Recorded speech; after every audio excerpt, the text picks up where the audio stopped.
ဘာသာတရားတွေကလူရဲ့အာယုံ၅ပါးကို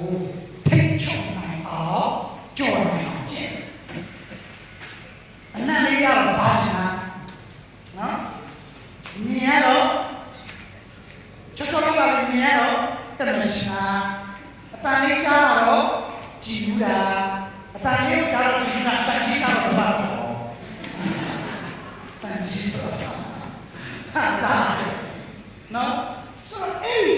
အိုင်မောဒီကွန်ထရိုးတော့ဖိတ်ချုပ်ပြီးအဲ့ပေါ်မှာကျော်တော့ကြည့်နေတာဒါလေ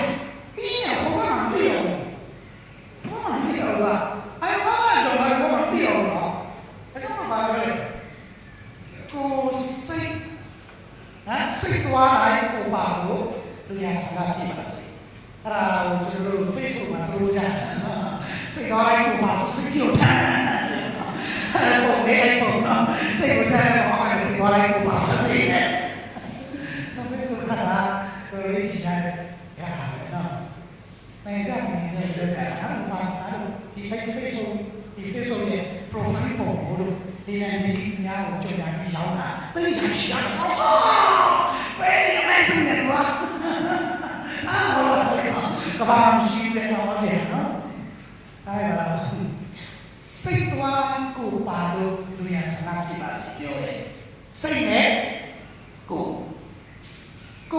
စိတ်နှပြချမ်းသာချမ်းသာစေတဲ့ရှားနဲ့ချက်ကတော့ကိုရှားနဲ့စိတ်ကိုစိတ်နှပြလည်းရှိရဲ့ဖြာချက်တယ်ဝိညာဉ်ဖြာတယ်အဲ့ဒီကိုမှာဖြစ်တဲ့အရာအားလုံးကိုဒီစိတ်ကထိတ်ချုံနိုင်လို့ပဲချင်တော့ဟိုဘက်ရောက်လို့သိရောဝိညာဉ်စပါးမသိရောအဲ့ဒါဘာလဲဒီမှာတော့ဘာလဲဆိုတော့စက်နေရောစက်နေကိုပဲကြတော့အဲ့ဒီအရာကိုလည်းအနာဆက်နေရောက်ရင်ကိုပဲချင်ရတယ်လို့ရှာအပြစ်ဆိုတဲ့ဒုစရိုက်အပြစ်ဆိုတဲ့ဟာဂရိကိုအတိတ်ကဆိုတာ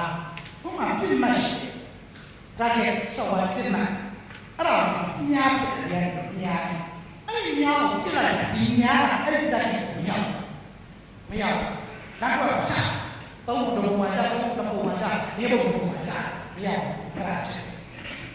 ပြောချင်တာကစံချိန်စံညွှန်းရှိတကယ်ကအနောက်ကအကွာဝင်တော့အဲ့တော့မင်းပြစ်မယ်ဆိုရင်အဲ့ဒီတိုင်းရောက်မရောက်ရင်အဲ့ဒါစံချိန်စံညွှန်းကိုတမက်ချိုကိုပြည့်နိုင်ခြင်းစံချိန်စံညွှန်းနေခြင်းအဲ့ဒါကြောင့်ဒူပါလေကြိုက်တာတော့ဖြစ်ဘာလို့ဆိုဖျားတတ်တဲ့စံချိန်စံညွှန်းမဖြစ်အဲ့တော့ဒူပါကနေတော့ကျူစာဘလို့ဆက်မရဘလို့တက်လာတာဒါရှင်းရတယ်ပါတော့ရုံးကြည့်လို့ပြောတယ်အဲ့ဒါကြောင့်လို့စာရစာရတယ်စာရဆောင်းရီဝါရီလေး program ညာဒီဟာဘာလို့ကြိုက်လဲဆို program ညာလို့ဒါပေမဲ့တက်ရတယ်မကြိုက်ရဘူးအဲ့ဒါဘယ်နည်းဆိုင်မှာတကယ်တမ်းဖျားရဲ့ဆိုတာဒါဒီနာဝိအနည်းအားမဟုတ်အချာရမဟုတ်အနာရမဟုတ်ရပါရမဟုတ်တိအရမဟုတ်ကြဖျားရဲ့ဖြစ်တဲ့ဘင်းမှာဖျားရဲ့ဖြစ်တဲ့ဒီကဝိတော့ဝိညာဉ်ကိုကိုယ်ဝယ်ရင်မနဲ့ကိုယ်ဝယ်ရစဉ်ဝိညာဉ်နဲ့ကိုယ်ဝယ်မှာရှာโอเคအဲ့ဒါဘိုင်းပါရညဉ့်မြင်ရတဲ့ဖျားလူရဲ့ဇာတိရုပ်မျက်စိနဲ့မြင်လို့မရတဲ့ဖျားအဲ့ဒီဖျားရှိတယ်လို့ပြောတယ်အဲ့ဒီဖျားအရာကိုဖန်ဆင်းတယ်လို့ပြောတယ်အဲ့ဒီဖျားအရာကိုတတ်နိုင်တယ်လို့ပြောတယ်အဲ့ဒီဖျားစတောင်းနေမှာတော့ခေါ်ရင်ထူးတယ်လုံးဝကိုပြင်ဆင်မစားလို့ဦးကြီးရဲ့ပါတယ်လို့မစ္စနေနေရတယ်ဒါနဲ့ဆွတ်တာလို့ရတယ်ရှိတယ်ပါတယ်လို့ဒီတော့ဘာလဲအဲ့ဒီတရားရှိတဲ့အရာကိုလည်းတရားပြန်စကားရဲ့အဲ့ဒီတရားအရာတတ်နိုင်တယ်လို့ယုံကြည်တာအဲ့တော့ဘာလဲတော့ယုံကြည်တယ်ဘာလဲတော့တရားရှိတရားရအောင်စတဲ့တရားရအောင်လည်းခေါ်ရတဲ့ခိုင်မှာပဲစောင်းနေနိုင်တယ်ဟုတ်လားဟိုမတူတရားတွေဦးစီးနေမှာတက်တယ်ဘုရားဘာပြောလားဒီချွတ်မှာပြောလားပြောတော့တက်တယ်ရှင်ရတယ်နော်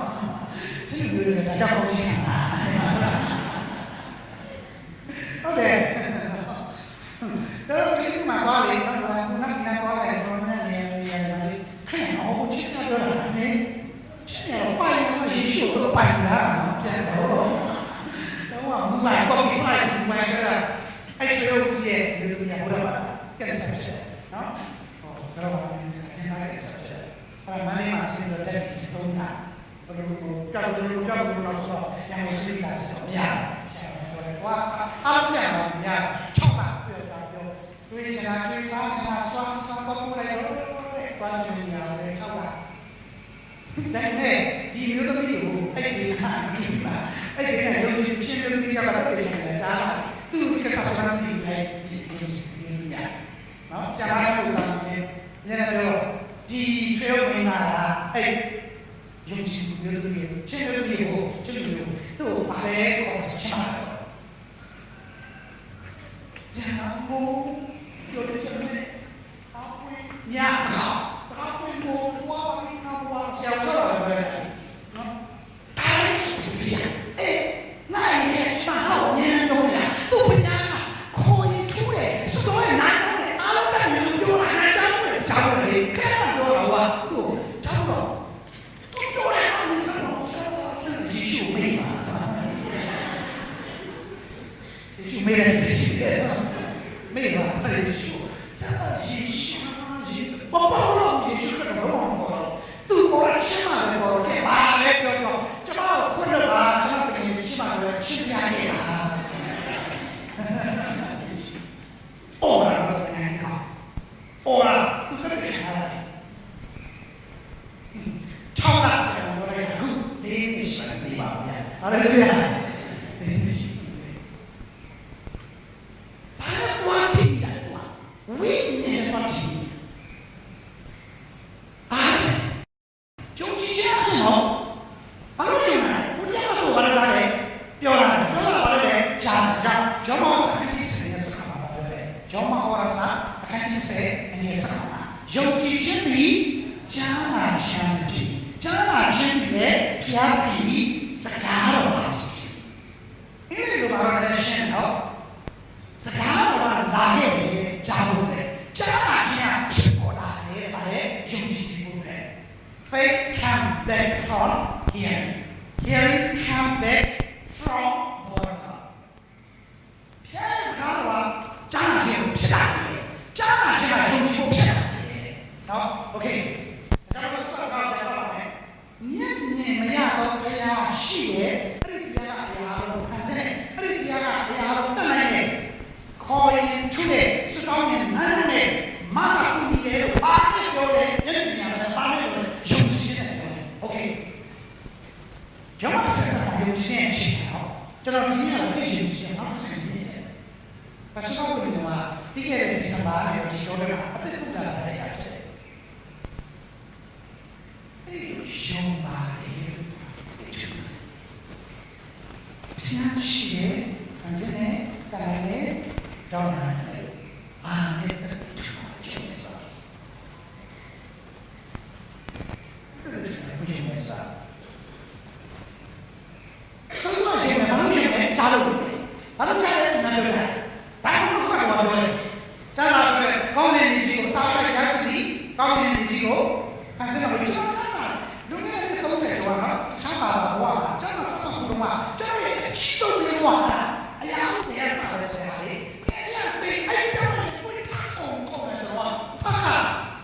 ဘာလို့လဲမှာဒါကကျွန်တော်လည်းလုပ်လို့ရတယ်နော်ဆိုတော့ဟာ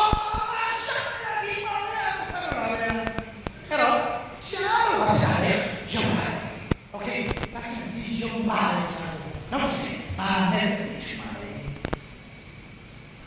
အယုံကြည်ခြင်းနောက်ဆက်ပါလို့ရှိရင်ဒီပြောတော့ဆက်နေစတဲ့တဲ့ကကျွန်တော်အားလုံးဒါအယုံကြည်ခြင်းကိုအဲ့ဒီနဲ့ဖွင့်ရတယ်နော် Faith definition ကဘာပြောလဲဆက်တာယုံကြည်ခြင်းသည်မျော်လင့်သောအရာတို့ကိုမျက်မှောက်ပြုခြင်းသည်မမြင်သေးသောအရာတို့ကိုသိမှဆွဲလန်းခြင်းဖြစ်ယုံကြည်ပါလေဆိုတော့ဘာနဲ့တသိထူလဲဆိုတာလည်းမကြည့်ယုံကြည်ပါလေဆိုတော့ဘာနဲ့တသိထူရတာလဲမျော်လင့်ခြင်းနဲ့ထူပါစေဒီကြောင့်လာကြမျော်လင့်ခြင်းနဲ့ထူပါစေကျွန်တော်တို့ကဒီပြဿနာတွေတရားပြီးစစတောင်းတာဘာနဲ့တူစေအခါကလေးစီဘုံအောင်စားတယ်ကလေးစီဘုံအောင်စား ကလေး3နှစ်4နှစ်5နှစ်သားလေးပုံစားနေတာကိတ်ပုံလေးလိုက်တယ်မှာမြည်ရောအဲ့တော့ထင်ပေါင်းတယ်ပြီးတော့ဘာလို့ပြီးတော့ဆိုဟိုတချို့ကဆိုလို့နော်မပေးရင်ဒီကြည့်ရတယ်စနေအဲ့တော့တိတယ်စမ်းတကယ်ရှာနော်တကယ်ရှာမရဘူးတော့စမ်းရတယ်မရှိဘူးဘာလို့လဲဆိုရင်ရမယ်မရဘူးလို့ဘာမှမလုပ်ချင်မရှိဘူးဘာလို့လဲစာနေတာကလေးကတော့ဘာလို့လဲစာနေတာအဲ့တော့တော့ဒီပြီးတော့ရစားနေဘုရားဒီမှာဦးစားအောင်လေယူမဟိုရဲ့လူကြီးမကလေးကတော့ဘာလို့စားလိုက်တော့စားယူနေပါဟုတ်လားစားရပြဿနာမရှိဘူးမရရင်လည်းပြဿနာမရှိဘူးရရင်လည်းပြဿနာမရှိဘူးဘာကြောင့်လဲစားတခါတော့ရပြီမစောင်းနိုင်တယ်အဲ့တောင်းချောင်းရတယ်ချိုးပါသူလေးပါဖျားကိုစားတယ်ကျွန်တော်တော့စားဘာလဲညှော်နေခြင်းပါရှုံကြည့်မှုထဲမှာစတောင်းခြင်းနဲ့ညှော်နေခြင်းမပါဘူးမရှိဘူးတောင်းညှော်နေရတော့လေအားပါရတယ်ညော်ဘယ်လိုလဲသွားတာအဲ့တော့ပြောပါမယ်ဒီမှာညှော်နေခြင်းမပါတဲ့ယူခြင်းအဖြစ်ဖြစ်တယ်အဲ့ဒါရုပ်ရည်ရမဟုတ်တော့ပါတဲ့ယူခြင်းမဟုတ်တယ်နဲ့နောက်တစ်ခုပြောလိုက်ရုပ်ရည်နဲ့ဘာမှညှော်နေမဟုတ်တယ်နောက်တစ်ခုမဟုတ်တယ်မတူပါဘူးမရှင်းပါတော့ဒီကြီးကိုယုံတဲ့ဘုရားကိုအနန္တရဲ့စောင်းထားရအောင်တဲ့ဒီမှာတန်ဒီကြီးဟာဟောတာတော့ဒီလိုပြောတာအဲ့တော့ယုံကြည်ခြင်းတဲ့မှာအတိကယုံကြည်ပါလို့ဆိုမှလည်းဒီလိုပဲညောင်းနေခြင်းနဲ့တတိညောင်းနေခြင်းပါတယ်ကျွန်တော်တို့ကမြေပါတော့ဘုရားကသူ့ရဲ့တိုင်းတွေမှာမြေထဲမှာလာတဲ့ဆောင်ခြင်းကျွန်တော်ရဲ့ဆောင်ခြင်းတဲ့ဆန္ဒကျွန်တော်ရဲ့ဆန္ဒကျွန်တော်ပြောတယ်ဘုရားဘယ်လိုမြေဟိုးဒီတော့ဒီနေ့ပါနော်ဒီနေ့တိုင်းနိုင်ငံဆိုရဆောင်ရအောင်ဆိုလို့ဆောင်တဲ့တရားကျွန်တော်တို့ပြောရမှာဆိုရတိုင်းနိုင်ငံဆိုရကောင်းကြီးပါနော်ဗါလေကောင်းကြီးပါဘာလဲဆိုတော့ကျွန်တော်ကလေကျွန်တော်ရိုးသားတာနေရတာပါတော့ဟိုဗါလေချို့ပါလေနားလည်ပြီးတာဟုတ်တယ်马萨拉给小猴，是苏亚给小猴，毕业正规给小猴，这老苏亚公鸡也都是这样说啊。那背景有的大牛了，但是背哪个背哪个背景，哎，这个还是手机里的爸爸，这种阿姨，那是商人的。苏亚公鸡嘛，偏地主，或者是啊，哎，我们公鸡偏地主嘛，所以这种人都得来上。ပေါင်ရတော့တောင်းတယ်လို့ပြောတာဖြစ်နေမှာလားဒါတော့တောင်းချင်ပါလို့ပြောလို့မရဘူးလေဟုတ်ဘူးလားပြောလို့ရရင်ဘာလို့ပြောမှာလဲဘယ်လိုလုပ်အဲ့ဒါသူကြီးစောင်းနေစားအဲ့တော့တောင်းတယ်ဒါပေမဲ့ကျွန်တော်ရေးလို့သားရေဘူးလေစားအဲ့လိုပဲဆိုချီပေါ်အဲ့လိုနဲ့ရေဘောတော့တယ်ကိုလိုနဲ့ပါတာပြီးတော့အဲ့ဒါလေကျွန်တော်တို့တောင်းခဲ့တာကိုကကိုယ်ကမယုံတာကိုကကိုယ်ကမHallelujah. Tutto bravo. Allora c'è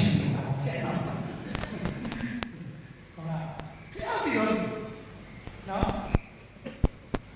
Tu tori chiame, non mi no. Ciò tutto che facciamo. Allora chiame bambino. Tu lì. Non è. Ah, dico così qua. Piano faccio. Però storia di mana tu mandi oh sorry pas cuma ini sih ya saya yang udah oke sama aja kalau ini siapa kita berdua dulu ya kalau kita sama ya tua berapa ya udah semua jadi semua yang dulu jawab ya semua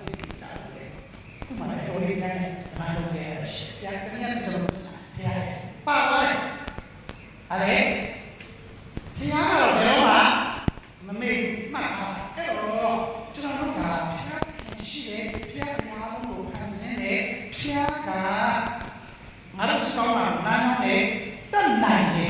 ယုံကြည်တာဘာနဲ့တက်တည်ထူရပါလဲဆိုရင်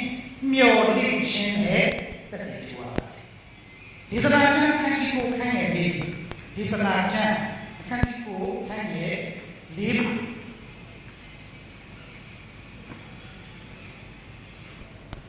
ဒေသနာချမ်းခန်းကြီးကိုခိုင်းရပြီး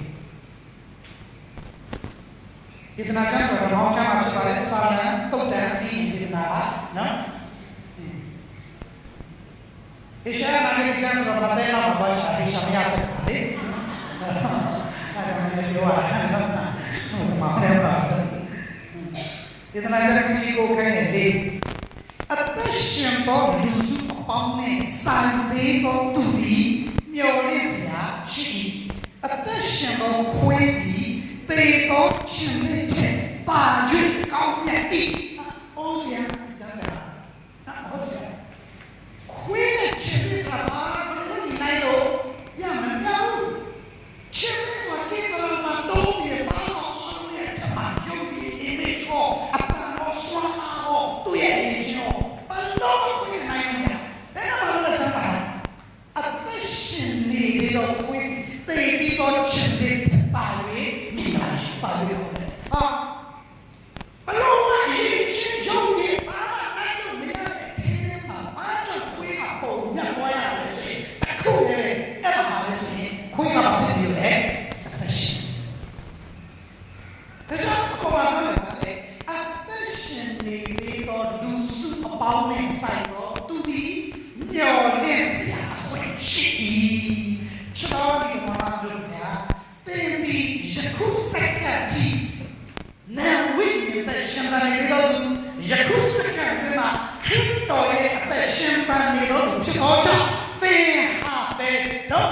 မျော်လင့်ချက်ကိုဆုံးတော်သူပါဟာလေလုယာမျော်လင့်လို့ရတော်သူဖြစ်တယ်ကျမ်းမာရေးမျော်လင့်လို့ရတော်သူဖြစ်တယ်သင်ဟာအိမ်တော်ရေးမျော်လင့်လို့ရတော်သူဖြစ်တယ်သင်ဟာ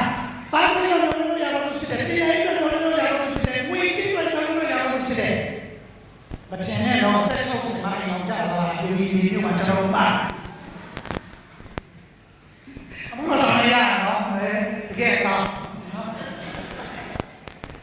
တကယ်ကောင်းဒီနေ့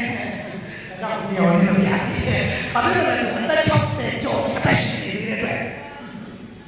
ဟာလေလုယာတဲ့ချစ်ကစားတယ်ချွာကစားတော့တယ်အမှုတွေကျွန်တော်ပြောလိုက်တယ်ဒီမှာကစားတယ်တဲ့ကိုသက်ရှင်နေတာအဲ့ဒီကစားရောပြောင်းတယ်ပြောင်းနိုင်တယ်ပြောင်းမဲ့တော့ညောင်းနေလို့ရတယ်ဟာလေလုယာဘာကြောင့်လဲအသက်ရှင်နေအေးအသက်ကပြည့်တဲ့ပြောင်းသွားတဲ့အခါရှင်နေနိုင်တယ်လို့ပြောဘယ်လိုလဲဘာတဲ့တဲ့ကွာရှင်ရပါမလို့ကိုရဘာဖြစ်လဲတော့ဟောလို့ရတယ်ကွာတော့ကြိုက်တော့ကြိုက်တာဆိုတော့ဟောလို့ရတယ်တာပြီးလို့ရတယ်အဲ့ဒါတက်ရှိ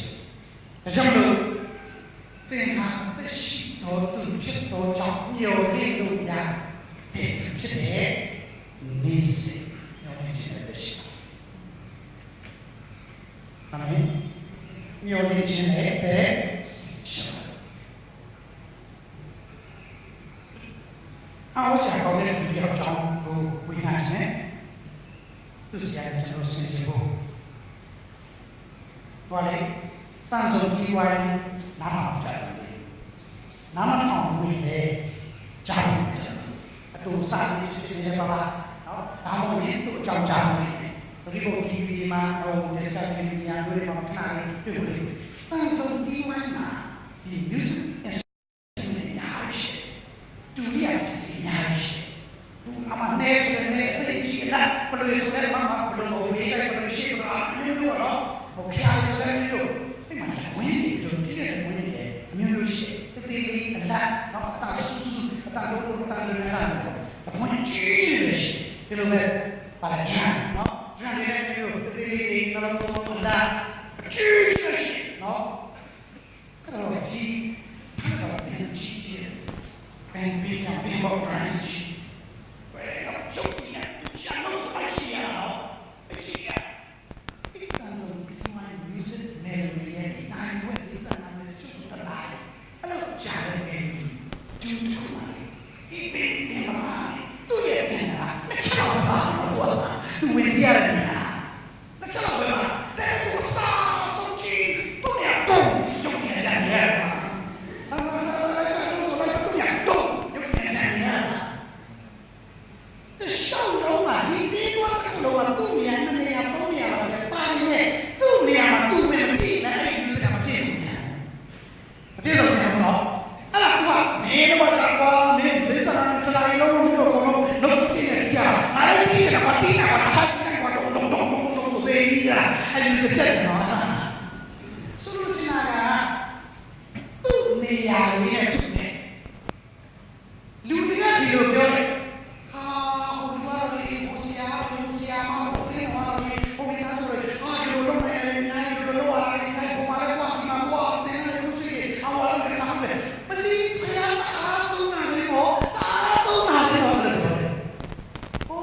ပြည့်စုံ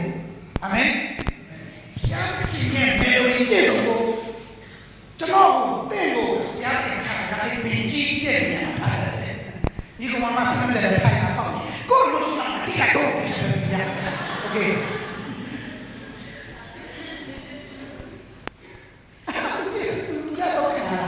အဲ့မှာပေါ့ဗျာဒီယူရတယ်အဲ့ပင်ကြီးရဲ့လို့ပဲဒီနေရာရှင်းမှာပေါ့နောက်မှာပေါ့အဲ့မှာတစ်ချက်ဆူလာပဲဒီလူကအဲ့မှာကြာခန်းကြီးနေအခန်းရဲ့အစနာကစကူမှချမှာရှင်းလူကအဲ့မှာကြာခန်းကြီးနေအဲ့မှာအစနာလေးစကူ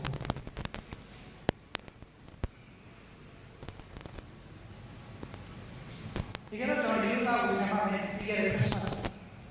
ချိန်ကာလပေါ်မှာကျွန်တော်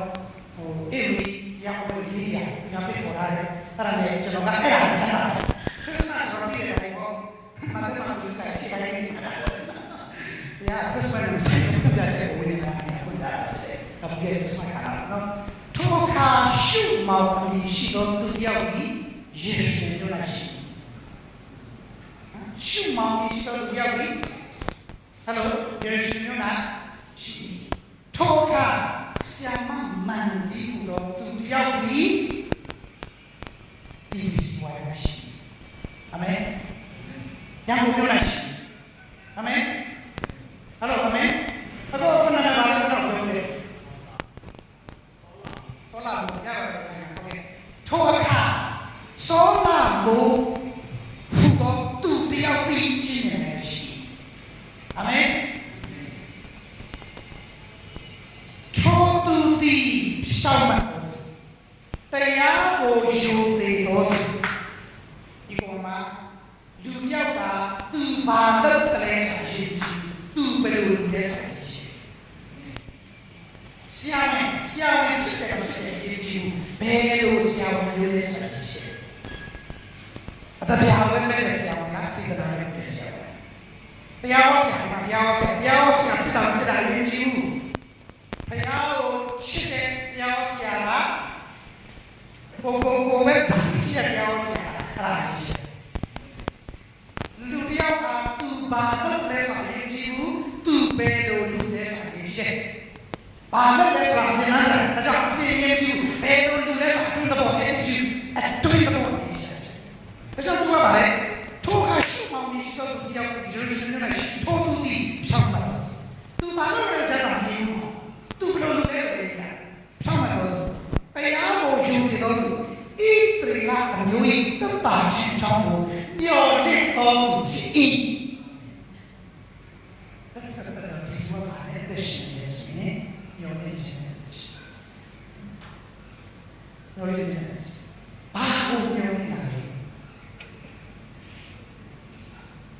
တရှိတော်ဝိညာဉ်တော်ဒီသူ့အပေါ်၌တည်တည်ဖြစ်၍သူသည်ထာဝရဘုရား၏ခရစ်တော်ကိုမမြင်သည်မတေရဟုပြာတဲ့တော်ရ၏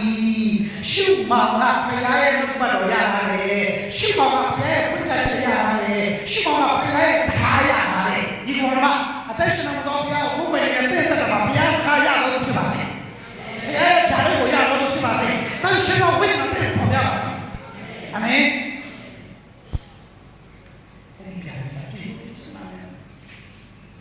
ဘယ်ရှိစုလောက်ဆူဆူနေပြီစလားအဲ့ဒီဓာရီကထားရတော့ဘာလို့လဲမျော်လင့်ခြင်းနဲ့ရှိပါပဲစချောင်းထာဝရဘုရားခရစ်တော်ကိုမမြင်မသိရဟာအော်ဆရာကောင်းတယ်သူစတဲ့စကားတော်ဒါလေးပေါ့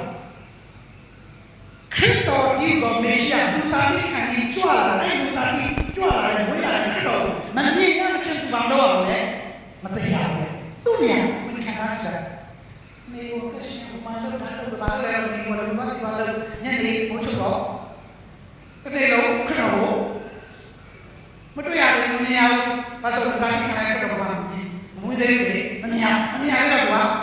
တေးကြတယ်ငါမနဲ့ဆရာတော့ဘာအသက်ရှင်အောင်မသိရသူကဲတာရ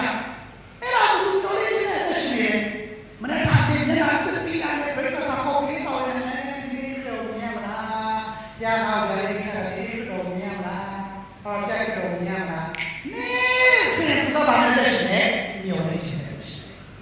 ကောင်မှာရောက်ရင်ရောက်တော့လည်းလို့သိရုံနဲ့ရောက်ရင်တဲ့လို့ချေရောက်လို့ဖြစ်နေတယ်လို့ရောက်ရင်တိတ်တော့ရောက်စီနေလို့သိရုံနဲ့ဆိုတဲ့အဲ့ဒီကောနေစိတ်ပြောင်းနေခြင်းတဲ့ရှင်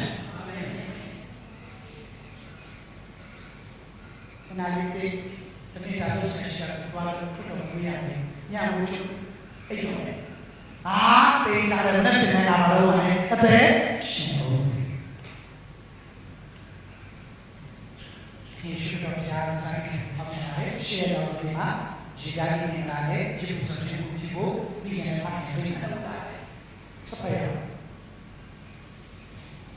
ယေရှုနဲ့ရတော့တယ်မှာလေနော်အဲ့ရှောထိုအခါသူဒီဝိညာဉ်တော်အားဖြင့်ဗိမာန်ကိုတွားပြီးတော့လည်းပါထိုရှမောင်းတော့ထိုအခါသူဒီဝိညာဉ်တော်အားဖြင့်ဗိမာန်ကိုတွားပြီးရှမောင်းကဗိမာန်တော်ကိုတွားတာဝိညာဉ်အားဖြင့်တွားတယ်ဟာလေလုယာဒီနေ့ညစောတချို့တော့ခင်ဗျာဗိမာန်တော်ကိုတခြားကိုပြန်သွားတယ်မျိုးတော်နဲ့သွားတယ်ဂိုင်းကတော့နဲ့သွားတယ်တို့ကသူတို့ဒီမျိုးတော်နဲ့ပြေးမယ်လို့သွားတယ်တချို့မျိုးတော်ကဆွေမျိုးတော်နဲ့သွားတာသူမျိုးတော်နဲ့ဆွေမျိုးတို့သွားဆွေမျိုးတွေနဲ့သွားတာအဲ့ဒါ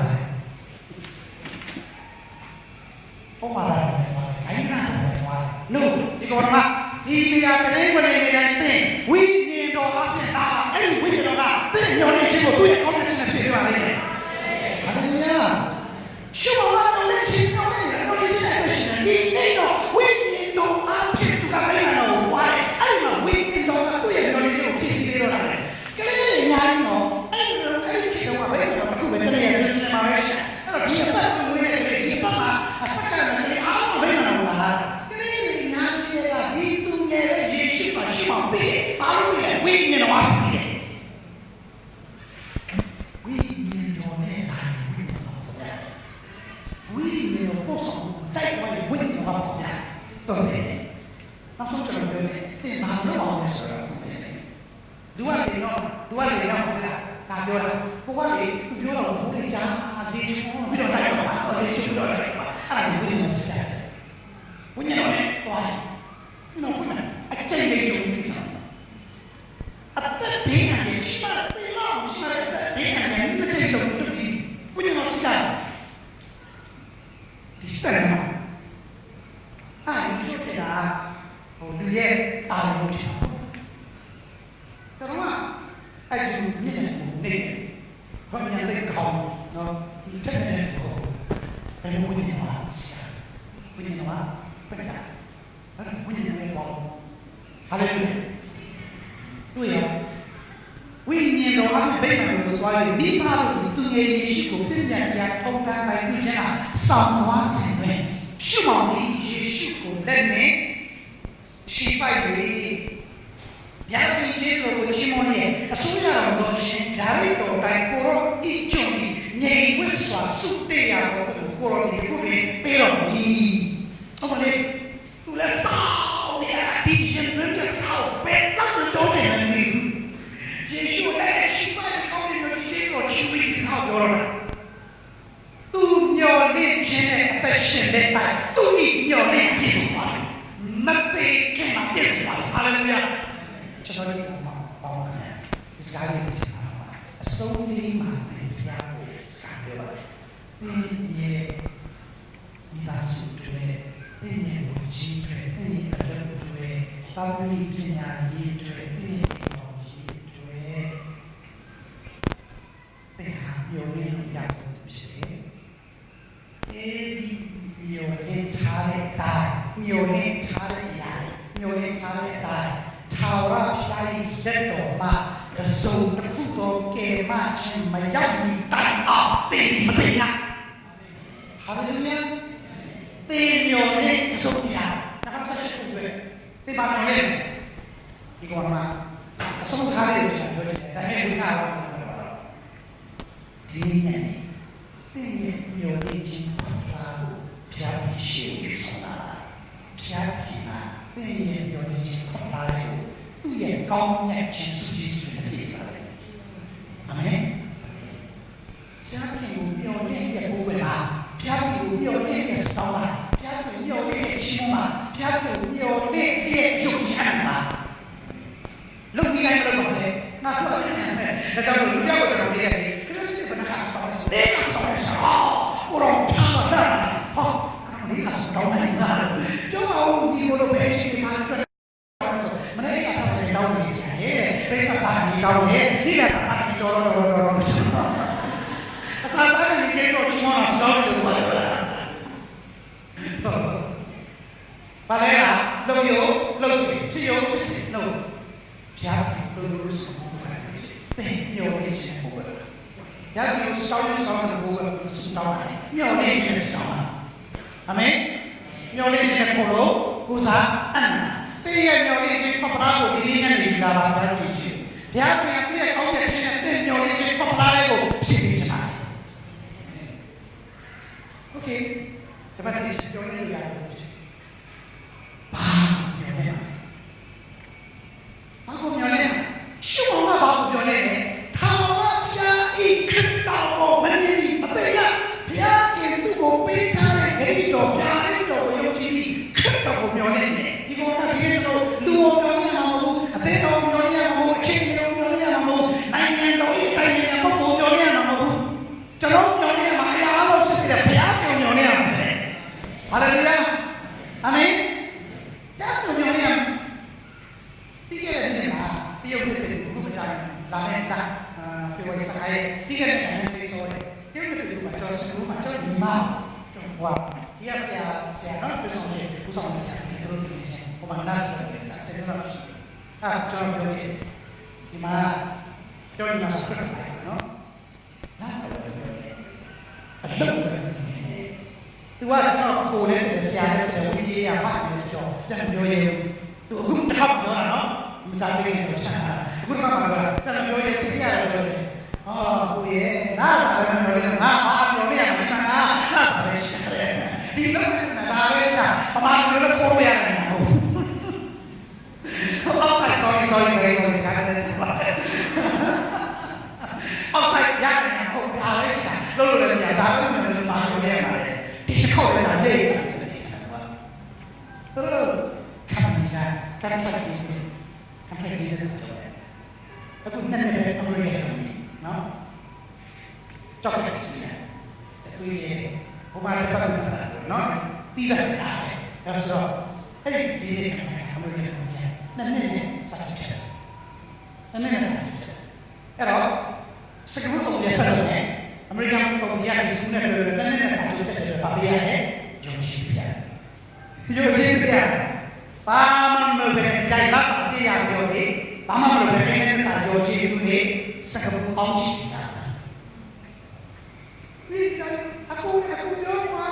တူတယ်နားတယ်ဘာသာမလို့ဘာလို့လဲအခုပြောတယ်အရာကိုပြောတယ်တိုင်းရဲ့အိစာရဲ့ကျွန်တော်ဆုံးတယ်မှာဆုံးတယ်အခုလည်းဘယ်ရ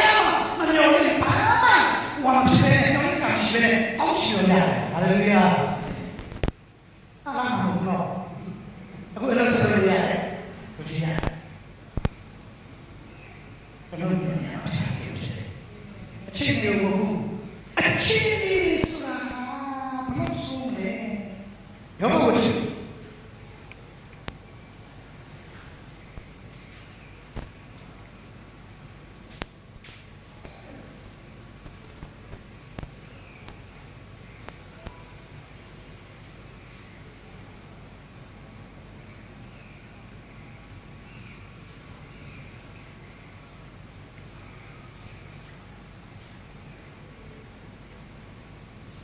အခန်းကြီး9ရဲ့6ယောဘဝတ္ထုအခန်းကြီး9အခန်းရဲ့6ယောဘဝတ္ထုကတော့မဟုတ်ပါဘူးစာလံကျမ်းရဲ့ရှင်ပါတဲ့နော်ယောဘဝတ္ထုအခန်းကြီး9အခန်းရဲ့6ထို့သောစင်ရပါလို့ဒီမြော်လင့်တာအခွင့်ရှိတယ်အတ္တမတီလည်းမိနှုတ်ကိုပိတ်ထားရပြီဒီကောင်မှာအရာတော့လည်းပြားတယ်ပေါ့အတေတော်နေတာလေ ဆင်းရဲတာချမ်းသာတာဒီကြည့်ဘုရားဘာသာဆင်းရဲနဲ့ဘုရားကိုမျှော်လင့်လို့ရတယ်ပညာဆင်းရဲနဲ့ဘုရားကိုမျှော်လင့်လို့ရတယ်အတိတ်ကဆင်းရဲနဲ့ဘုရားကိုမျှော်လင့်လို့ရတယ်ရုပ်ဝတ္ထုဆင်းရဲနဲ့ဘုရားကိုမျှော်လင့်လို့ရတယ်မိမိလူနေမှုစကားဆင်းရဲနဲ့ဘုရားကိုမျှော်လင့်လို့ရတယ်ချမ်းသာနဲ့မျှော်လင့်လို့ရတယ်ချမ်းသာတဲ့ဆင်းရဲကဘုရားကိုမျှော်လင့်ရတဲ့ရှင်တော်ဆိုင်တဲ့ဟာဘလို့လူမျိုးဖြစ်နေပါစေတခုပဲလို့ပါအသက်ရှင်ဖို့ပဲအသက်ရှင်နေတဲ့တော့သူဖြစ်တဲ့ဆိုရင်တရားဘုရားကိုမျှော်လင့်လို့ရလို့ဖြစ်တယ်ဟာလေလုယာဟာလေလုယာသူတော့သူဆုံးပါလေပြောပါတာမီဆယ်ရောက်ကိုချင်းမှာဝိလေဝဲလို့ညလေပုံတိုင်းတာအိမ်ပိကျိုဆယ်ရောက်တည်းရဲ့ပြောတော့လွတ်လာကြုံရောက်လာတော့တယ်သူရောပါစနာအောစင်လွတ်လာတယ်တယောက်တော့ရဲရှိပါညနေတိလာတာလည်းတော့ပြောနေလို့ရှိရင်ပြောနေတယ်ကျွန်တော်မှမိုးရီဝါရီစီကလုံးကြီးကြောင်းလို့တမရပြန်တာလေးတိုင်ကိုရောချုံရရကုန်တာကိုစိတ်ဝါအကောင်းရှူပါကျွန်တော်တို့တို့လာလို့တာမီဟာလို့ကိုအဲ့ဒီကစီဝါလို့ပြောတယ်တိုးနွားစိတ်ကလေးပါသွားတယောက်ကြီးရတယ်ကိုရောကိုကြီးကိုရောမာကိုလည်းကိုရဲ့စပါးလေးတွေစပါးလေဝတ်တွေဂျုံကြီးတွေအကောင်းကြီးကလေးကိုတကယ်ချင်နောက်ပြီးဘာဖြစ်လဲသူကိုယ်တိုင်ဦးကောနဲ့ရှင်ဝါကြီးအနာစိမ့်ပေါ့ညီကြီးတဲ့မှာညီမှုနဲ့တာမို့ခေါင်းမှာတင်းတင်းချာချင်းအိုးချမ်းပဲကိုယူကုတ်အဲ့ဒါကြီးအဲ့ချိန်မှာဒီလိုနေ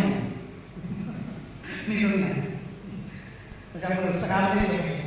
တော့နာကောင်းစားရဲကောင်းနော်စကားလေးတွေလို့လာခေါင်းမှာဒီလိုနေအာတို့ဒုက္ခပဲစကားလေးတွေလို့ပိုက်စားတာတဲ့မရှိတော့နာလည်းရှိမိမပြောရှိပါတယ်ဒီချိန်မှာကေမိုးတယ်သူစားအလို့အစောအမေရမင်းနဲ့တဲ့ရမယ်ပေါ့ပါဟုတ်ဟမ်ပြောပါနေကုတ္တိဖျားဟာလားဖျားနေသစ္စာရှိနေတယ်ဒါတော့လည်းနေပြန်ချိန်ကြလိုက်ပြီးရင်လည်းသိတော့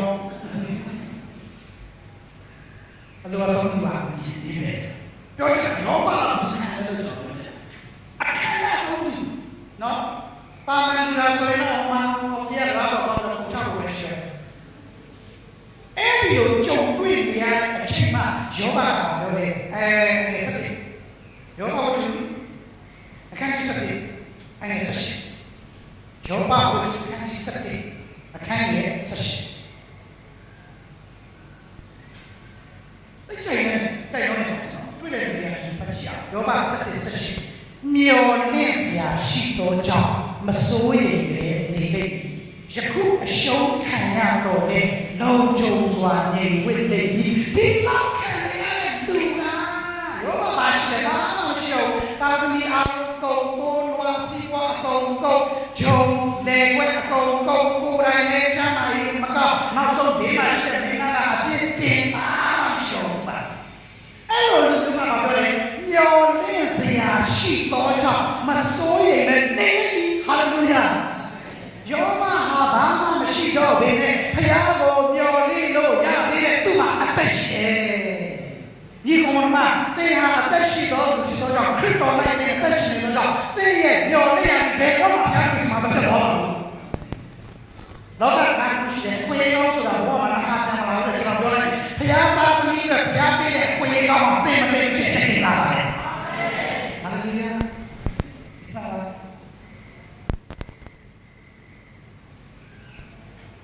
ယခုအရှုံးခံရတော့လေလုံခြုံစွာနေဝိလေ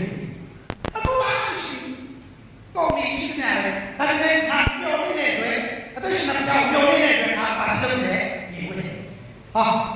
ဒီလိုအခြေအနေမျိုးနဲ့နေဝိနိုင်တယ်နော်အဲ့ဒါတွေ့ရှင်ဒီကောင်မဒီလိုအခြေအနေမျိုးနဲ့နေဝိနိုင်တယ်တလားဖြစ်ပြီးအမေကလေကြုံတယ်လားဆင်းလားဟမ်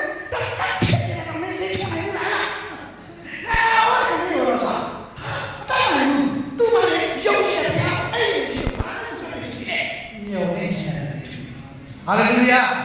ကျွန်တော်ဒီလိုချင်ပြောပါပြန်တော့နတ်စပင်းမျောလဲကျွန်တော်ပြောလိုက်အကယ်၍ရောပါ ဟာလေလုယာတာမီးရဆရာပဲဘုံနေနေသိနေရတယ်ဆရာပဲမစားတော့စစ်တဲ့ဘေးတော့မရအဲ့ဒါရှိတယ်ပြောနေချင်ဒီလိုအခြေအနေမျိုးမှာပဲပြောနေရတယ်အပကုတ်နာဂိချံခန်းကြီးတော့အခန်းကြီးစပါစရှိဟပကုတ်နာဂိချံဟပကုတ်ကမောင်ကျဲအစုံပိုင်းရှိတယ်နော်ဇာတိမာတိနာလီဟာစီပီရှိဟပကုတ်နာဂိချံအခန်းကြီးတော့အခန်းကြီးစကောစရှိ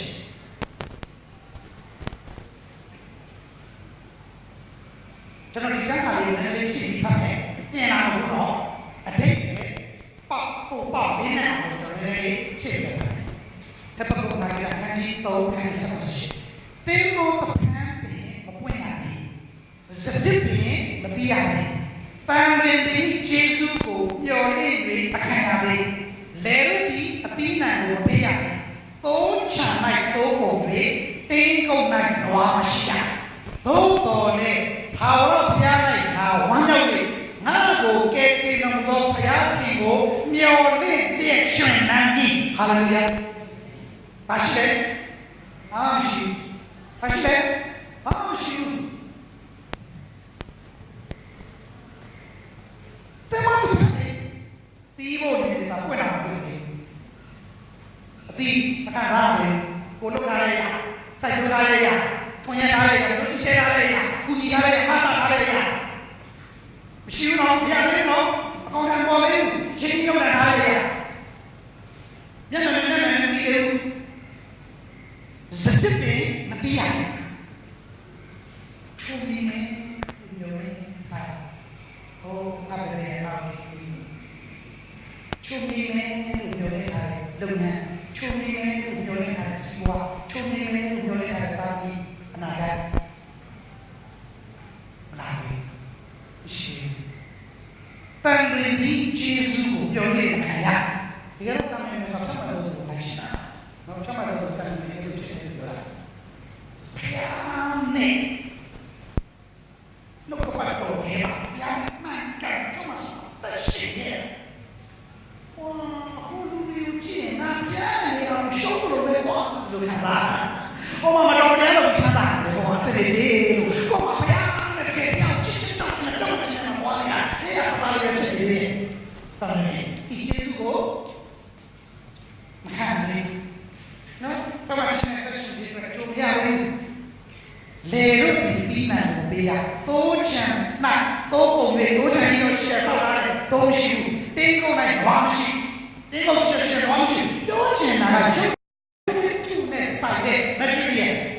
လောကတဲ့ဆိုင်တဲ့ကောင်းကြီးနေလားဘာမှမရှိသေးဘူးဒါလည်းပါလို့ငါ့ရဲ့ဘုရားကထာဝရဘုရားကိုမျှော်လင့်၍ဝမ်းမြောက်ရွှင်လန်း၏ဟာလေလုယာဝမ်းမြောက်ရွှင်လန်းဆိုတာဘိုးတော်ဝမ်းမြောက်ရွှင်လန်းတာမဟုတ်ဘူးဒီဝမ်းမြောက်ရွှင်လန်းဘာမှမရှိတဲ့ဘုရားကိုမျှော်လင့်တော့ဒီရှိမောကိုရှိအာမင်အာမင်ကျွန်တော်တို့ဘာလို့ခင်ဗျာတင်ဒီအသက်ရှင်တော်သူဖြစ်တော့ကြောင့်မျှော်လင့်လို့ရတယ်ဖြစ်ပါတယ်ဘုရားခင်၌တင့်ရဲ့မျှော်လင့်ချက်ဘယ်တော့မှမဟုတ်ဆုံးပါဒါပေမဲ့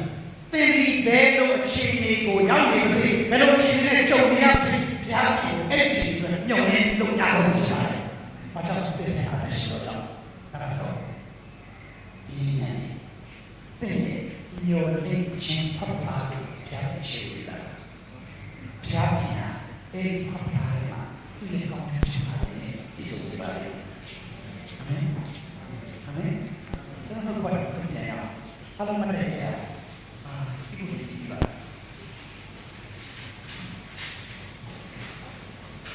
ဒီမှာလည်းအားလုံးရတယ်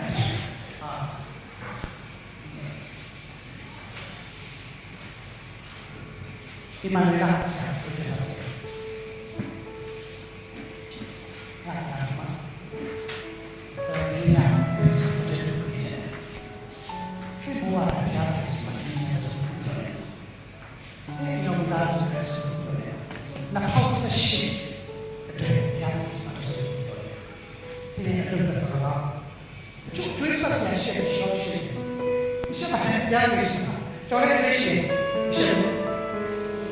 ဝ ကျွေးတော့မှာအဲ့ဒါဝေကျွေးတဲ့ဆက်ဆက်ရှောင်းကြည့်ဒီနေ့ကပြားတရားကျွန်တော်အိမ်ကျွန်တော်စီးတယ်ကျွန်တော်ကျွန်တော်အမီးပဲကျွန်တော်ဝေကျွေးကျွန်တော်လုပ်ပဲကိုတော့တာတယ်ပြားတယ်ညစားတယ်ဆိုရင်စီမံချက်တွေကျွန်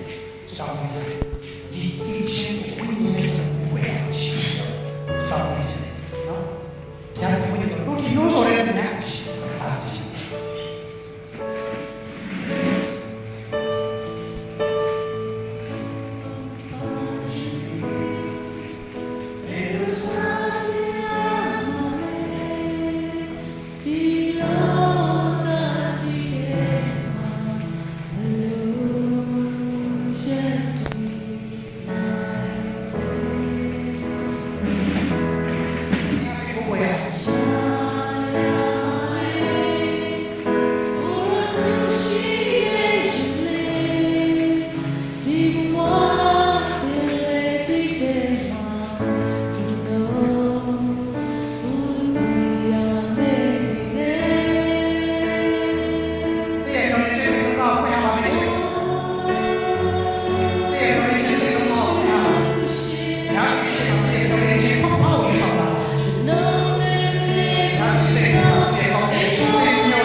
신의 관계에 personalized 연애의 하루의 거와 상관하는 하루의 거와 주도 모래를 살아가는데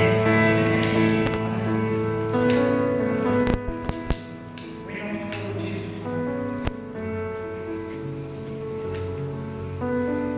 내 주위에 생활하는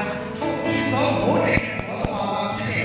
내 신뢰하고 깨끗한 당신의 이 하루 모두의 깨끗이 주시세 내 면이 폭발에만 내 명신시야 면이 너의 최고만한 신리가 파워야 거부잖아 모두에게 새로운 쌤이 눈으로만 떠야 피소리 왜냐면 그런 짓을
Mas aí